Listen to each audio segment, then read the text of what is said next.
Canal 9 Bio Bio Televisión, junto a Universidad Católica de la Santísima Concepción y Arzobispado de Concepción, presentan Diálogo.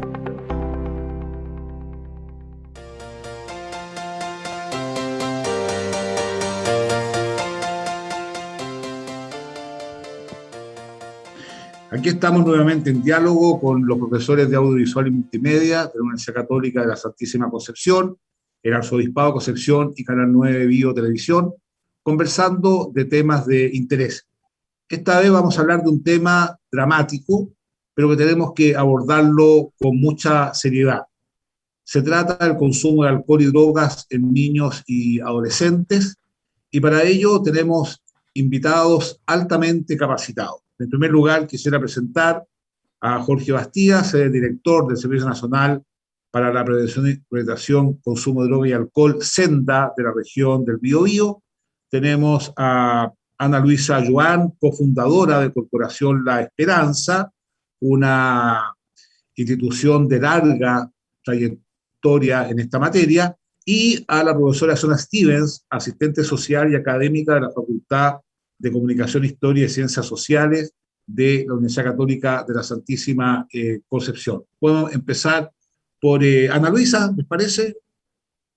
Gracias. Bueno, un saludo a todos los telespectadores. Y la verdad es que en Corporación Esperanza nosotros trabajamos en tres áreas. Una es lo que tiene que ver con rehabilitación.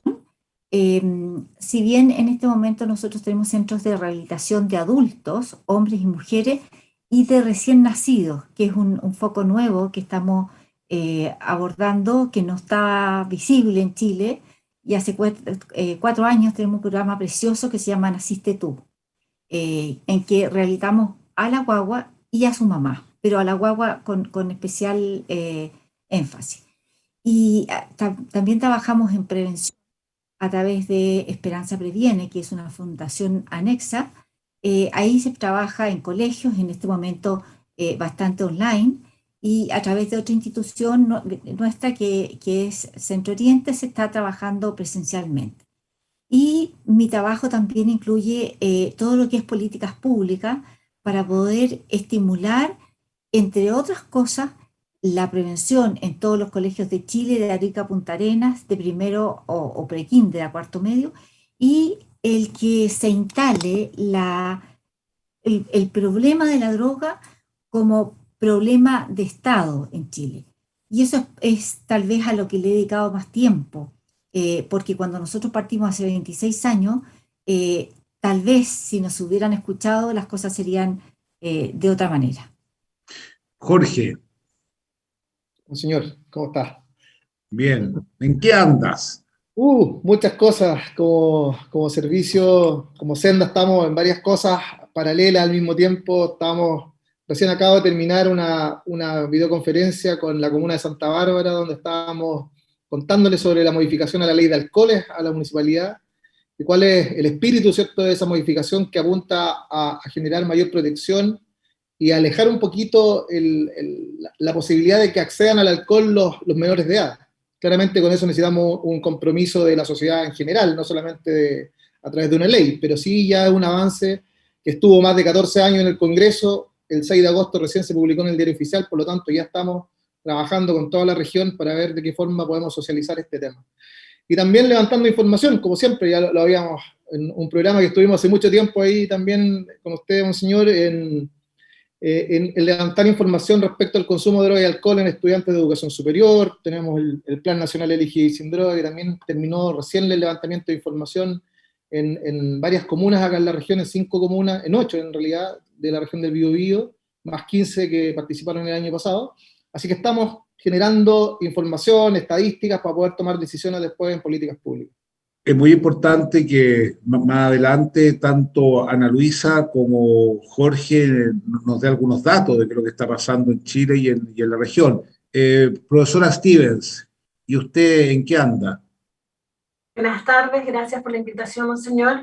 En hartas cosas andamos como universidad, en realidad, más que yo, a partir del núcleo científico de la universidad, que genera una vinculación con los territorios, y dentro de este núcleo científico de la universidad hay varios equipos. Está el equipo ProSalud, está el de educación, que fortalece también la cultura local, y yo estoy en esos equipos trabajando y estamos fortaleciendo los temas en salud mental.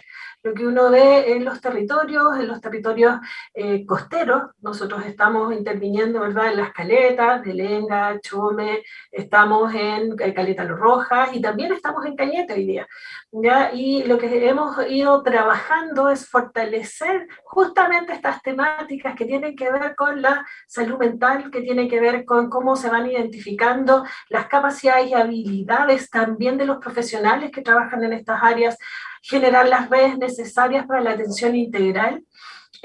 Y hemos también puesto al servicio, estamos trabajando con una fundación, la Fundación Unidamente, que también nos está apoyando en generar talleres de educación socioemocional a las duplas psicosociales de 21 colegios de Cañete.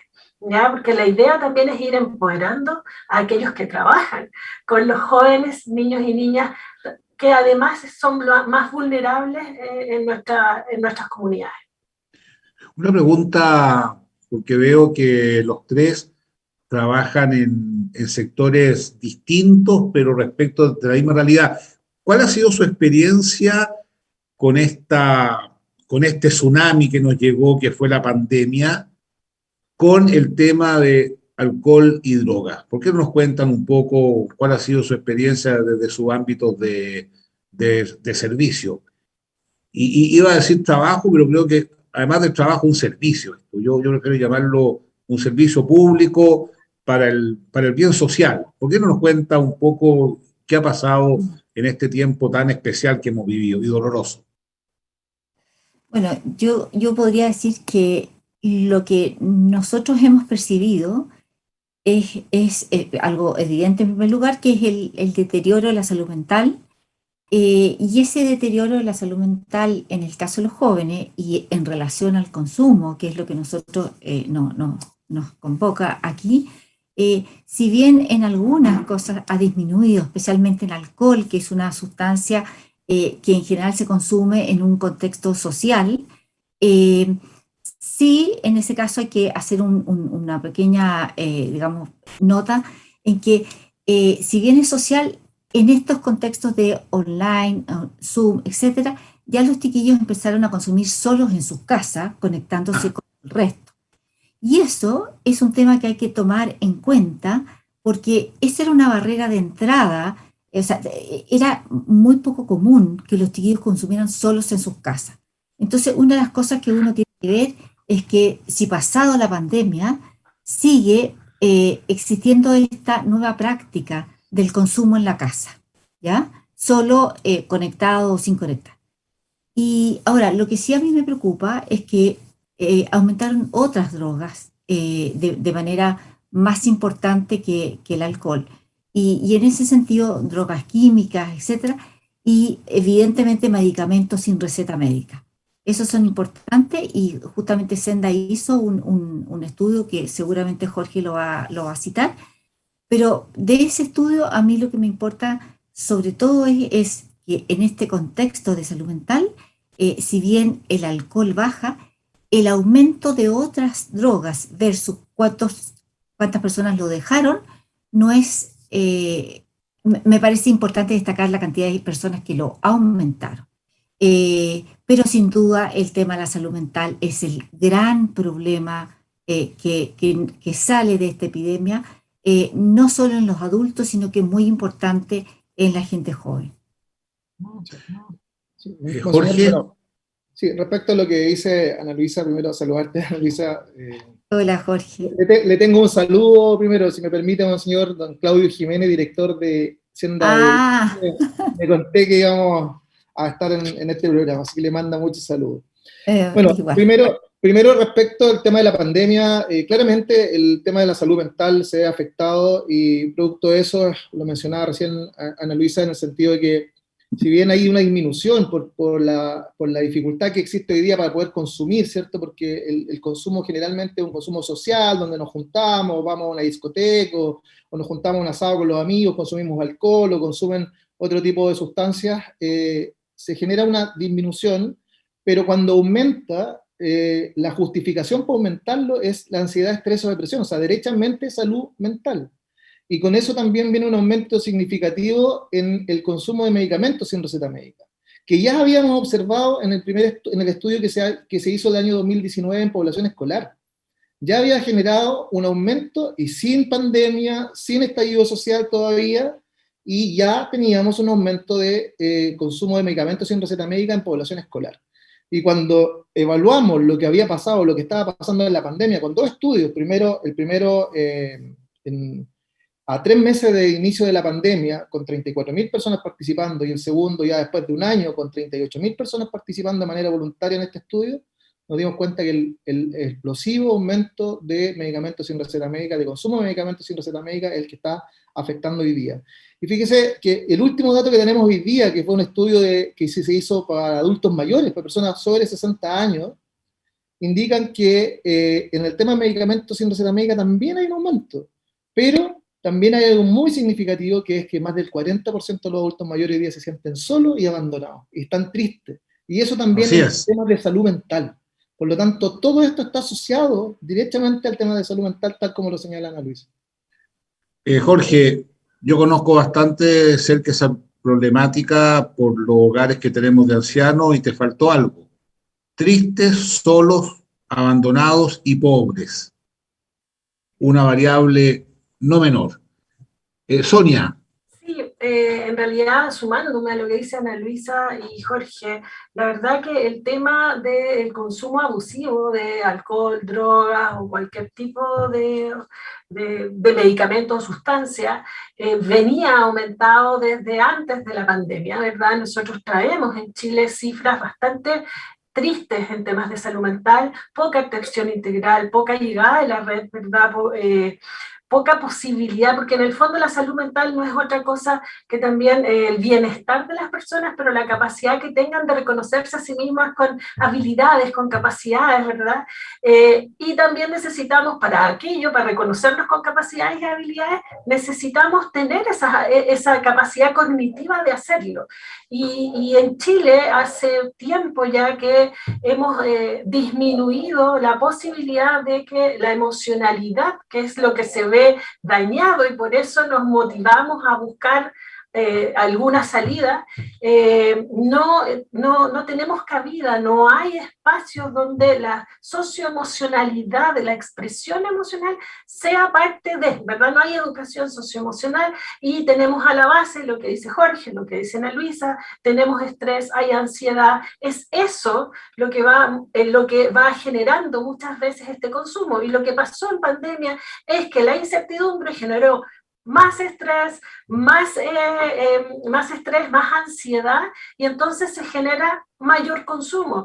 Y no es que no hubiesen tenido acceso, al contrario, los delivery aumentaron el acceso al consumo de alcohol de incluso niños y niñas. ¿Ya? Porque un delivery que eran microemprendimientos que nacen en pandemia, no te piden la carnet de identidad para llevarte alcohol. Entonces tenemos ahí también un tema que fue aumentando y que es transversal en la sociedad, ya que no es solo en un estrato, sino que si miramos las determinantes sociales de la salud mental, en este caso es transversal. ¿Ya? Lo que pasa es que cambia, ¿verdad?, según el estrato social, lo que tú estás consumiendo. Así que el tema de la pandemia vino a aumentar un problema que ya traíamos. Oye, perdón, Ana Luisa, hay dos temas que quisiera que volviéramos porque me parecen relevantes. Uno, el hecho del tratamiento de guaguas, de niños, eso lo encontré increíble. Si puedes profundizar un poco, lo encuentro dramático. Y lo otro también, que los tres expertos coinciden de que hay mucha automedicación. Entonces, la pregunta es, ¿de dónde salen esos medicamentos? Porque son medicamentos que deben ser con receta retenida, etcétera. Yo dejo esas dos preguntas y Ana Luisa, por favor, tiene la palabra. Sí, fuera de que es un tema muy triste, pero para mí es una alegría enorme. eh, Dos cosas. Nosotros, y personalmente a mí me tocó viajar a Estados Unidos a ver distintos centros de rehabilitación en distintas oportunidades, y de repente llegué a un lugar donde habían guaguitas en una sala. Y me pregunté, ¿era un centro de rehabilitación? Y algo hizo clic y dije, ¿dónde están las guaguas en Chile? ¿Qué es esto que no estamos mirando? Y me di cuenta que en definitiva nosotros en Chile teníamos mamás que llegaban a parto con droga, y esa guaguita no era visualizada, nadie la estaba mirando. Golpeé muchas puertas y me dijeron que en Chile no existían esos casos porque todos los casos eran tratados antes de los 3 meses en los consultorios, por lo tanto no había mamás que llegaran a parto con droga. eh, Toqué todos los ministerios que por haber, hasta que se murió una mamá y una guaguita en el Hospital San Juan, en Santiago, y entonces recién ahí el ministerio de ese momento tomó contacto para decirme, efectivamente parece que existen mamás en estas condiciones. Y ahí se estableció un protocolo para poder tratar a esta guaguita que nace con síndrome de abstinencia, que sufre un montón y que no estaba siendo mirada en las neonatologías, con dolores de cabeza feroces, con una sensibilidad muy importante a la luz, a los ruidos. La guaguita estaba sufriendo. Hoy día esa guaguita al menos, sabemos que hay una guía clínica que se aplica a lo largo de todo Chile para tratar en esos primeros días de reducir el impacto en el fondo de dejar la droga. Ahora, a partir de eso, nosotros creamos un programa que se llama Naciste Tú, que lo que buscamos es que después esa guaguita hoy día existe evidencia, que esa guaguita tiene serios problemas neuromotores, producto del consumo de droga de su madre, normalmente pasta base. Y entonces creamos un programa donde nosotros acogemos a mamás normalmente de calle y con consumo de pasta base. Nos avisan muchas veces de los hospitales que estas mamás están en parto. Nosotros, un equipo nuestro va a convencer a la mamá para que se rehabilite, y por otro lado trabajamos con los tribunales de familia para que esa guagua pueda irse con nosotros durante un año intensivo. Un equipo trabaja específicamente en disminuir los daños que le provocó la droga en sus 2 primeros años. Otro trabaja en rehabilitar a la madre, y un tercer equipo trabaja en establecer un vínculo afectivo responsable entre los dos. Esta dupla lo que hace es que permanece intensivo con nosotros entre un año y un año y medio, y después otro año y medio de seguimiento, donde nosotros nos aseguramos que la guagua ya ha sido incorporada a todo el sistema de Chile Crece Contigo, pero sobre todo sabemos que esa guagua egresa con una familia, egresa habiendo sido estimulada durante 3 años tremendamente importantes para ella, para lograr tratar de nivelar sus dificultades, y no va a un hogar Sename, que es de donde nosotros habitualmente la sacamos. Nuestro trabajo empieza a los 7 días de nacimiento de la guagua. Impresionante. Es mi alegría. No, impresionante. Jorge, en los 2 minutos que nos quedan de este módulo, ¿por qué no nos cuentas un poco sobre de dónde salen los medicamentos que toma la gente automedicándose? Porque eso es un temazo. ¿Estás con el micrófono? Hay varias teorías respecto a eso. La primera es, nosotros le llamamos el recetario familiar, que es cuando una persona tiene algún síntoma de algo y aparece alguien de la misma familia y dice, tómate esta pastilla, yo te doy esta porque a mí me la dieron una vez, me sirvió, y porque son medicamentos que están muchas veces en los mismos hogares. Principalmente cuando hablamos de los jóvenes, de los niños en edad escolar, los medicamentos salen muchas veces de la misma casa. Procesos medicamentosos inconclusos, Yeah. Dieron una receta para 30 días, me tomé 15, me sentí bien, no me los tomé más, ahí quedaron guardados en el cajón, ¿cierto? Eso es una de ellas. Y también está la otra parte, que es, que se habla mucho y que conversamos mucho también con los organismos de control, que tiene que ver con los medicamentos vendidos en el mercado negro, ¿cierto? En las ferias libres que muchos dicen. Y ahí es muy peligroso, y esa es también la recomendación que siempre entregamos, porque cuando usted compra en el comercio informal no sabe lo que está comprando, no sabe si los tuvieron en la temperatura adecuada, si tuvieron el resguardo adecuado, o si efectivamente son lo que dice que trae la caja, porque muchas veces hay falsificaciones respecto a eso, por lo tanto, eso es muy complejo. Pero en lo general, y en lo que nosotros hemos podido pesquisar con el trabajo con los establecimientos educacionales, con los niños, generalmente los medicamentos sin receta médica en la edad escolar salen de los mismos hogares. Los niños no van a comprar a la feria un medicamento, los sacan de la casa, del cajón, del velador, ¿cierto? De la cómoda o del mueble, del baño. Ahí están muchas veces los medicamentos y por eso también es importante la responsabilidad que tenemos los adultos respecto a eso. Ahora, yo quiero agregar que sí se vende en los colegios, ¿ah? Siempre, sí hay el que vende marihuana, también vende clonazepam, lo que quieran. Entonces, hoy día sí tienen acceso. Es un número muy importante de niños los que los consumen. Y entonces, si bien hay una primera parte del acercamiento, que es lo que dice Jorge, que tiene que ver con los medicamentos de la casa, ya se ha instalado que así como la marihuana se vende al interior de los colegios, también se venden clonazepam y medicamentos sin receta médica. Muy bien, lamentablemente se nos acabó el primer tiempo, vamos a una pausa y seguimos con este tema dramático, la verdad, que es el consumo de alcohol y droga en niños, jóvenes y también adultos. Vamos a una pausa y volvemos.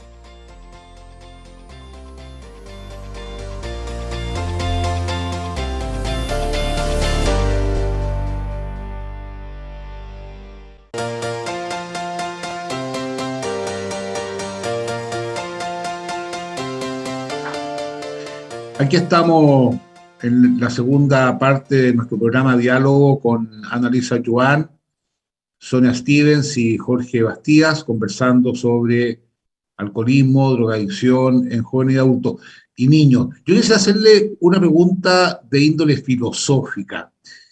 ¿Qué relación creen que hay entre el sistema social que nos rige, competitivo, que nos aísla, eh, con familias cada vez más desintegradas y el consumo de alcohol y droga? Y le hago esta pregunta porque yo tengo una tesis que la experiencia afectivas profundas que perduran en el tiempo es una gran defensa en contra del consumo de alcohol y droga. Es una tesis que tengo, puedo estar equivocado, pero podríamos empezar por Sonia, que nos dijera qué opinan de esto, del sistema que nos rige de vida con el consumo y si las experiencias afectivas positivas nos ayudan a eliminar este flagelo, la verdad. La verdad que Monseñor creo que está dando justamente en uno de los hilos más sensibles, no está perdido en su hipótesis. Justamente el tema tiene que ver con la emocionalidad, ¿ya? Y una sociedad construida en base especialmente a la materialidad, es decir, a las relaciones materiales que tenemos con el mundo, no a la emocionalidad, sino que aquello que tengo que alcanzar, lo competitivo, los contextos desiguales, ¿verdad? La desigualdad profunda que existe en nuestro país.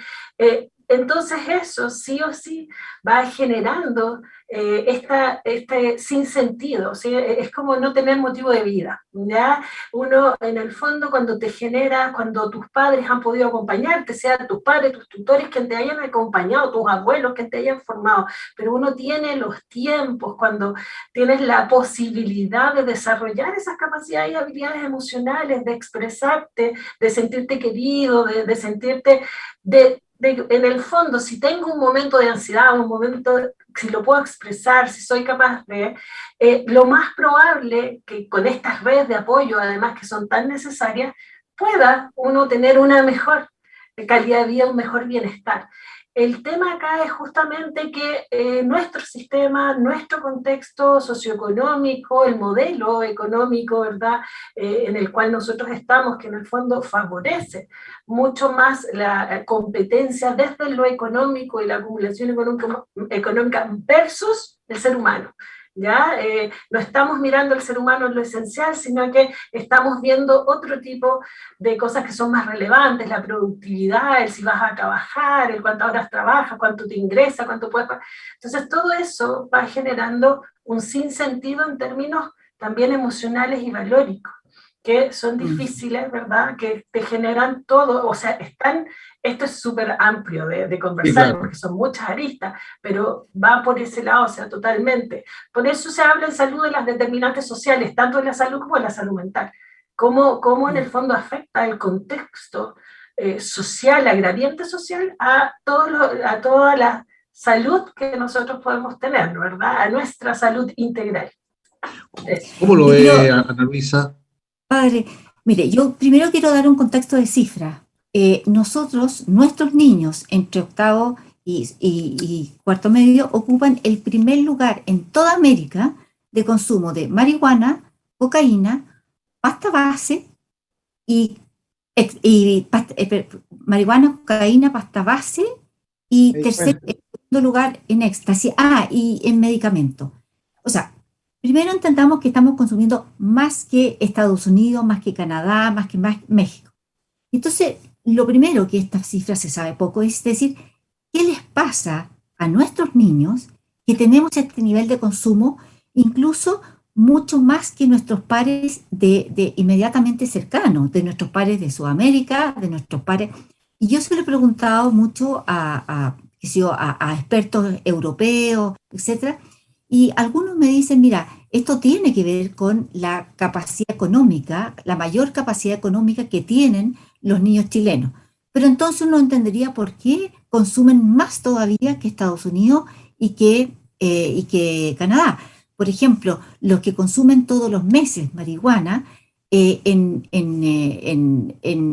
Europa el promedio es cerca de 8%, en Estados Unidos 14%, y el de nosotros es 18% de los niños de segundo medio consumen esa cantidad. ¿Qué quiero decir aquí? Que a mí me parece que es necesario una mirada al interior para tratar de determinar casi antropológicamente qué es lo que hace que nuestros niños, siendo equivalentes a niños o parecidos culturalmente los niños argentinos, los niños bolivianos, los niños, ¿por qué nuestros niños están consumiendo más? Y yo quiero traer un dato, y es que desde que nació Corporación Esperanza, que estamos rehabilitando adultos, en una época rehabilitamos adolescentes, frente a la pregunta de qué te llevó a consumir, prácticamente todos, o sea, yo hasta el momento no he escuchado nunca que la respuesta es la pobreza. La respuesta es, en un contexto de pobreza, la falta de afecto y la falta de comunicación. Esa es la respuesta más frecuente en nuestra gente, que es toda gente absolutamente vulnerable y en niveles de pobreza importantes como los que hoy día se señalan. Entonces, esto tiene que ver con que la mamá salió a trabajar, tiene que ver con que o es monoparental, etc. Y este niño está solo, pero también tiene que ver con los papás que, incluso cuando hay los dos papás, con la capacidad de transmitir afecto en una edad muy importante que son la adolescencia. El papá chileno, este es un estudio del INTA de hace muchos años, que trató de determinar por qué parte, en qué momento se producía esta desafección, este niño que se sentía solo. Y una de las cosas que lograron determinar es que el papá chileno en la adolescencia es el que tiene que, digamos, recibir la posta de este adolescente que ya no quiere nada con la mamá. Y ese papá chileno es un papá poco afectivo, es un papá más de la pasada, ¿cómo está? Es un papá que no se interesa de manera consciente en demostrar afecto a ese niño. Pero en síntesis, padre, yo le diría que falta de afecto, de todas maneras, yo lo pongo al centro. Muy bien. Y finalmente nos lleva a que son chiquillos que no tienen un sentido de trascendencia y finalmente lo que buscan, que es propio de la juventud también, pero en un contexto, como dice la Sonia, de una educación más socioemocional, debieran tener también ciertos bienes, ciertos tesoros que vayan un poco más allá que el sentir la alegría y la satisfacción en un estado alterado de conciencia. Una pregunta, Jorge, si bien es cierto, el Senda es un organismo profesional técnico de muy buen nivel. ¿De qué manera ustedes valoran o pueden cuantificar estos temas que estamos hablando, que son el tema de los afectos?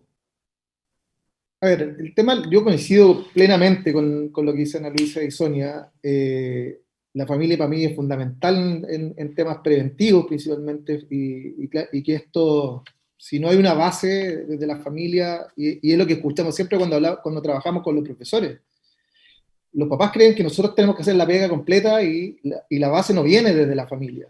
Y eso afecta mucho, principalmente a los adolescentes.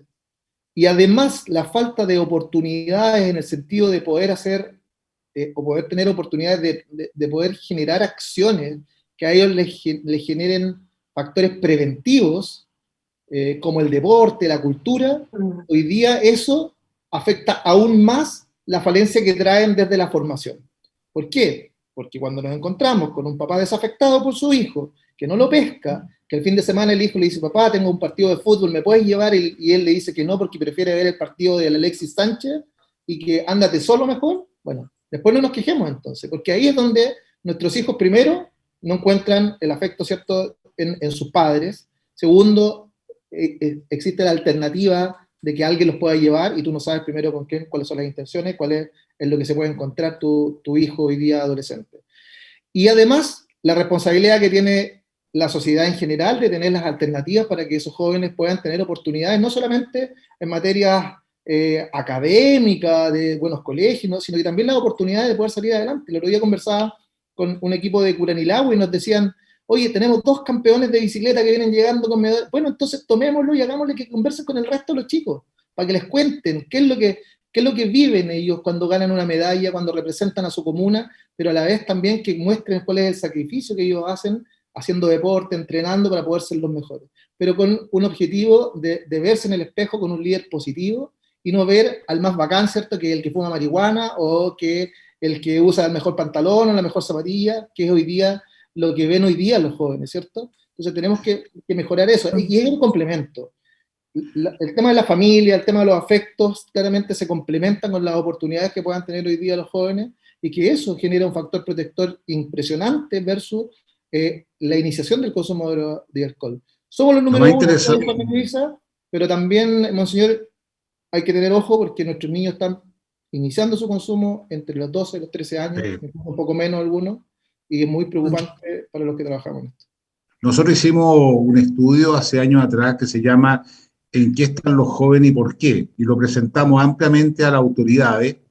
Y es muy interesante que los jóvenes quieren reunirse, quieren juntarse. Por ejemplo, el voluntariado es mucho más amplio de lo que uno piensa, aunque acotado, pero real.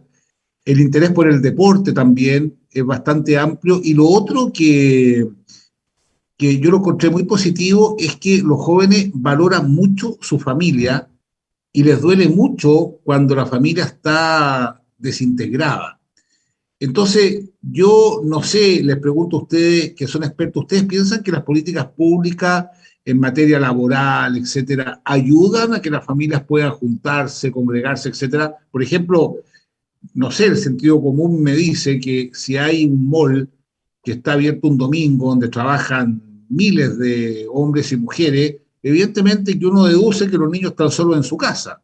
O bien tantas otras alteraciones que se ha producido, donde por ejemplo el domingo ya no es el día del descanso, la familia. Entonces, ¿cómo ven ustedes? Y me imagino que tendrán hijos y esto lo habrán conversado también con sus propios amigos, digamos.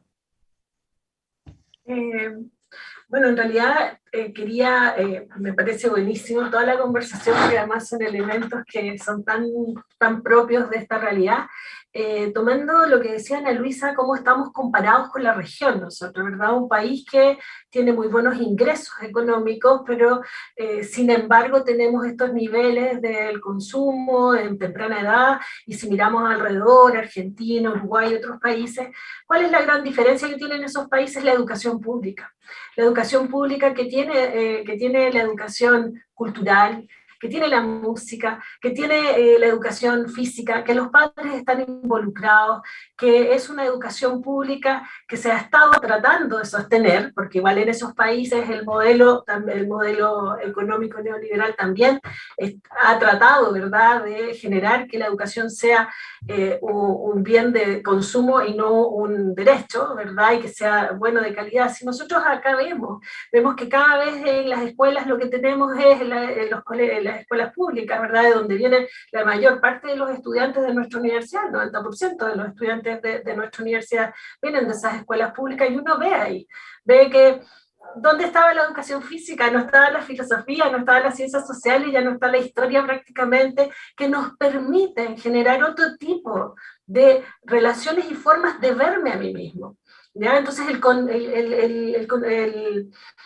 el mirar la vida o explicársela de forma muy concreta no nos ayuda tampoco, porque necesitamos rápidamente, ¿verdad?, generar esta relación de satisfacción rápida. ¿Ya? Y es por eso que también se produce este vacío, ¿ya? En los niños, en los jóvenes, y bien decían, o sea, quizás tenemos los tutores, quienes sean los que generan familia hoy, ¿verdad? Quienes están con los niños y las niñas, que están, claro, preocupados de otras cosas y que tampoco han tenido esas herramientas. Entonces, al final, se va generando acá un círculo que no es virtuoso en favor, ¿verdad?, de los niños, niñas, y especialmente nos quejamos muchas veces de cosas que estamos mirando que están sucediendo y que en realidad podríamos estar más abocados a la promoción, a la prevención de este tipo de situaciones y generar red, porque hay dispositivos, ¿verdad?, en los territorios, los programas de salud mental, los COSAM, está Senda, está la educación, ¿verdad?, están las escuelas, pero al final no se trabaja en red para esto, mirando el centro y poniendo también y ayudando a las familias en su hacer, porque tampoco es fácil para una familia hoy día. ¿Ya? No es fácil tampoco. Entonces, poner todo el peso que la familia, la verdad es que, bueno, la familia no se la puede. Está, claro, está muy, Sí. muy, sí. Quiero agregar eso, dos cosas. Efectivamente, hoy día la familia, en general, las dos personas de la familia trabajan, y si es monoparental, con mayor razón. Entonces, se da de hecho, y efectivamente se da de hecho, que los padres llegan tarde, y es una de las cosas que en la práctica hay un tema concreto. Hay alguien que habla de los niños llaveros, que son los niños que tienen la llave de la casa porque no hay nadie. Entonces, son niños que en definitiva se viven solos, porque además las familias son más chicas, tienen menos hermanos, y por lo tanto el concepto de la soledad y el salir a buscar en el barrio es hoy día parte de la realidad. Entonces, algunas cosas importantes sería cómo llenar de actividades a esos niños cerca de su casa, actividades que estén controladas, actividades que tengan sentido, que sean diversas, de tal manera que ese niño no esté solo en la casa o no esté solo en el barrio y tenga que finalmente llenar su espacio, su tiempo, sus ganas de conversar, etcétera, con personas que a lo mejor no les van a convenir. Y lo segundo es que yo creo que hoy día es más difícil ser papá. Sí. Es más difícil ser papá, y además tenemos jóvenes también más complejos desde el punto de vista de los padres, ¿ya? Son jóvenes más empoderados y padres menos empoderados, o sea, padres que no se atreven a disciplinar, y entonces tenemos chiquillos que no tienen un encuadre mínimo, porque en el fondo el afecto tiene que ir de la mano de un encuadre. Y aquí estamos teniendo un cuadro de tal vez poco afecto, en el sentido que no están los tiempos, los padres llegan cansados, etcétera, pero además hay poco encuadre. Y eso es parte de lo que los chiquillos nuestros nos relatan. A mí no me pusieron reglas en mi casa. Entonces, son esas dos cosas. Y en esa línea, nosotros hemos planteado a los ministros de Trabajo de los últimos años, esto antes de la pandemia, el que se pudiera, por ejemplo, incluir en el mundo del trabajo, en las empresas, que es donde están los papás de Chile y las mamás de Chile, si pudiera incluir capacitación en parentalidad positiva. Los papás no tienen capacidad ni tiempo para ir a los colegios. Y entonces, ¿dónde nosotros los podemos pescar? En el trabajo. Y entonces Si bien en general al principio hubo una cierta reticencia, desgraciadamente pasó justo antes de la pandemia.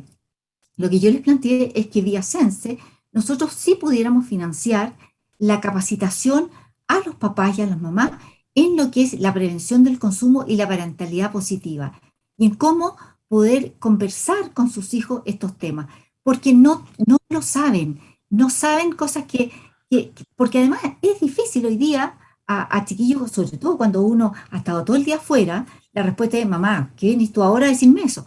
Bueno, eso se aprende y los papás necesitan ayuda, necesitan a que alguien les diga cómo hacerlo, cómo acercarse a un niño, cómo decirle las cosas.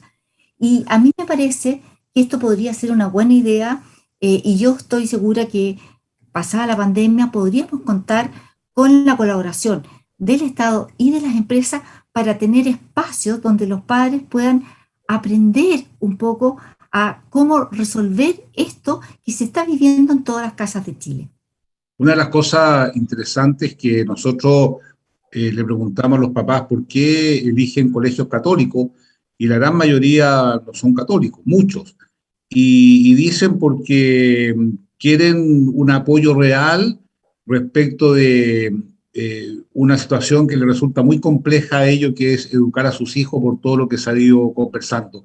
Nos quedan un minuto que se lo voy a dar a Jorge Bastía, que ha estado bastante silencioso en este programa.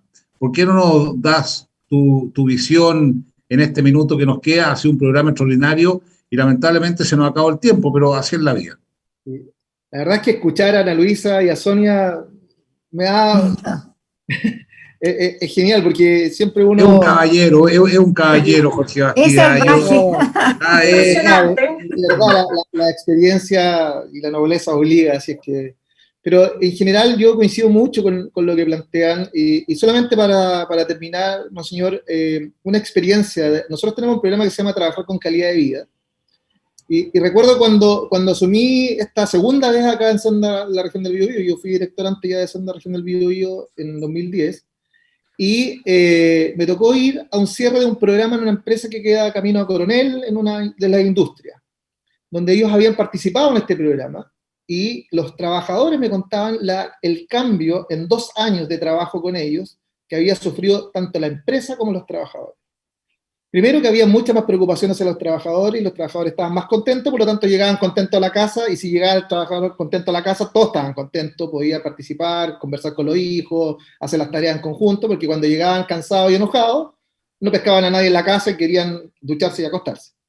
Y segundo, de parte de la empresa ya empezaron a eliminar todo lo que eran los asados, el alcohol, ¿cierto? En las fiestas de la empresa, y se transformaron en fiestas familiares, donde ellos invitaban a la señora, invitaban a los hijos, si no tenían esposa podían invitar a la mamá, al papá, a participar, y entre todos se generaba una protección respecto al consumo de alcohol, ¿cierto? Por supuesto, eso puede llevar después al consumo de drogas también, y generaba un lazo distinto, una responsabilidad distinta, pero compartida, de la familia, pero también del empleador, un poco haciendo mención a lo que señalaba. Una muy buena idea, muy buena idea. Y súper interesante. Hoy día, lamentablemente, la pandemia nos tiene medio amarrados con el tema, porque todo es telemático, pero ya ojalá volvamos a poder... Va a pasar con el trabajo que hemos hecho entre todos, va a pasar. Yo quiero agradecerle, ha sido un programa muy ilustrativo, también nos pone en guardia, y también analizar nuestra propia responsabilidad desde nuestro ámbito de trabajo, qué hacemos para terminar con este flagelo. Jorge, Ana Luisa, Sonia, le agradezco que hayan venido. Diálogo, este es su programa de cultura, de reflexión, de conversación en torno a temas de gran interés. Muchas gracias. Gracias a ustedes. Muchas gracias. Canal 9, Biobío Televisión, junto a Universidad Católica de la Santísima Concepción y Arzobispado de Concepción, presentaron Diálogo.